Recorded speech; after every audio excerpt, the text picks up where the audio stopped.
Hi friends, இந்த video நம்ம எதை பற்றி பார்க்க போகிறோம்னா எப்படி நம்ம யூடியூப் சேனலில் சப்ஸ்கிரைபரை இன்க்ரீஸ் பண்ணுறதுங்கிறதான் பார்க்க போகிறோம். ஒரு ட்ரிக் சொல்கிற மக்களே, இந்த ட்ரிக்கு எல்லாருக்கும் யூஸ்ஃபுல்லாக இருக்கும்னு நம்புகிறேன்.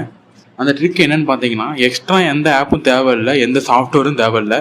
நார்மலாக நம்ம எப்படி வீடியோ ஷார்ட்ஸை வச்சு அப்லோட் பண்ணி சப்ஸ்கிரைபரை இன்க்ரீஸ் பண்ணுறது தான் பார்க்க போகிறோம்.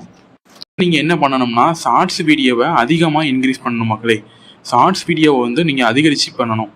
இப்போ எப்படின்னா, ஷார்ட்ஸ் வீடியோ அப்லோட் பண்ணுறீங்கன்னா ஒரு நாளைக்கு 2-3 அப்லோட் பண்ணணும் மக்களே. அப்போ தான் உங்களுக்கு ஷார்ட்ஸ் வீடியோ 1 or 2 வீடியோ உங்களுக்கு ரீச் அதிகமாக இருக்கும். அந்த ஒரு 1000 வியூஸ்லேருந்து 2K வியூஸ் வரைக்கும் போயிடுச்சுன்னா உங்கள் சப்ஸ்கிரைபர் குறைஞ்சது ஒரு 10லேருந்து 15 சப்ஸ்கிரைபர் வந்துடுவாங்க மக்களே.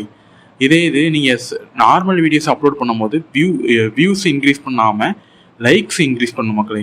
இப்போ லைக்ஸை இன்க்ரீஸ் பண்ணிங்கன்னா உங்களுக்கு யூடியூப் ஆல்கிரதமே உங்கள் வீடியோ எடுத்து கொடுக்கும். இந்த பாருங்கள் அப்படிங்கிற மாதிரி நிறைய சேனலுக்கு எடுத்து கொடுக்கும். அப்படிங்கும்போது உங்கள் வீடியோ முதல்ல நிற்கும். அதுக்கு நீங்கள் நல்ல கண்டென்ட்டாக கொடுக்கணும் மக்களே. நல்ல கண்டென்ட்டாக கொடுத்தா தான் உங்கள் வீடியோ நிறைய ரீச் ஆகும்.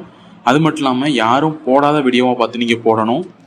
அப்புறம் பார்த்தீங்கன்னா ஹேஷ்டேக்ஸ் கொஞ்சம் நிறைய யூஸ் பண்ணுங்கள். ஹேஷ்டேக்ஸ் இப்போ நீங்கள் டைட்டில் கொடுக்குறதோ ஹேஷ்டேக்ஸு அப்புறம் டெஸ்கிரிப்ஷன் இந்த 3 சேமாக இருந்தால் தான் உங்களுக்கு வீடியோ ரீச் ஆகும். டேக்கும் அதே மாதிரி சேமாக இருக்கணும் மக்களே. சாஃப்ட்வேர் ஆப்பை யூஸ் பண்ணி நீங்கள் சப்ஸ்கிரைபரை கூட்டினீங்கன்னா அது வேஸ்ட் தான் மக்களே. இப்போ கூடும் திரும்ப அது டிகிரீஸ் ஆகிரும் மக்களே. அதனால் வேஸ்ட் தான் என்னை பொறுத்த வரைக்கும். அது இப்போ நீங்கள் டெக்கை பற்றி போட்டிங்கன்னா, கேமிங்கை பற்றி போட்டாலும் எதை வச்சு போட்டாலும் நீங்கள் சப்ஸ்கிரைபரை ஒரு இதை வச்சு கூட்டுறீங்கன்னா, சாஃப்ட்வேரோ ஆப் வச்சு கூட்டுறீங்கன்னா அது உடனே டிகிரீஸ் ஆக வாய்ப்பு இருக்குது. இப்போ எப்படின்னா, ஒரு சப்ஸ்கிரைப் பண்ணால் நீங்கள் உங்களுக்கு அவங்க மூலமாக ரொட்டேஷன் ஆகும். அப்படி சப்ஸ்கிரைப் பண்ணி உங்களுக்கு சப்ஸ்கிரைப் பண்ணுவீங்க.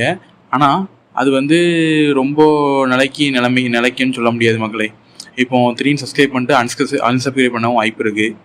அதே மாதிரி நீங்கள் சப்ஸ்கிரைபரை இன்க்ரீஸ் பண்ணதுக்கப்புறம் இப்போ டெக்கை பற்றி நீங்கள் போடுறீங்கன்னா டெக்குக்குள்ளே சப்ஸ்கிரைபர் இருந்தால் மட்டும் தான் அவங்க வீடியோ பார்ப்பாங்க. அப்படி இல்லாட்டி வீடியோ பார்க்க மாட்டாங்க. அதனால் நீங்கள் எக்ஸ்ட்ரா எந்த ஆப்பும் சாஃப்ட்வேரும் யூஸ் பண்ணாதீங்க. எல்லோரும் ஷார்ட்ஸ் வீடியோவை அதிகமாக போட்டு சப்ஸ்கிரைபர் கூட்டிக்கிடுங்க மக்களே. ஓகே மக்களே, எல்லாருக்கும் இந்த வீடியோ பிடிச்சிருக்குன்னு நினைக்கிறேன். இந்த வீடியோ பிடிச்சிருந்தா மறக்காமல் ஒரு லைக் கொடுத்துருங்க.